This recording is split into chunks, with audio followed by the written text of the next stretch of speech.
Hindi ako manghinayang na punitin ang damit na to kasi sariling pera namin ang ginastos namin dito. Nagtiwala kami sa kanya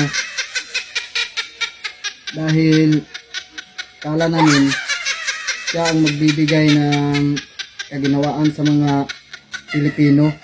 Pero ngayon, puro gulo ang nasa bansa natin. Naging presidente ka lang, Marcos. Kahit saan kami pumunta para ipangkampanya ka, kahit sa liblib ng kabukiran, pinuntahan namin, nagbigay kami ng tulong, sariling pera namin sa mga nasalanta ng bagyo, sariling pera namin, sariling gastos namin.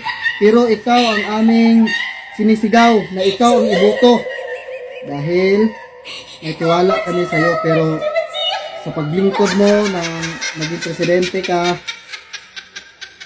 umabot ka na ng 2 taon, puro palpak lahat ng mga inappoint mo. Lalong-lalo na yung speaker na gusto mo, yung pinsan mong speaker na tambaluslos. Yan, di kami manginayang na punitin ang ito, sariling pera namin ginastos namin ito.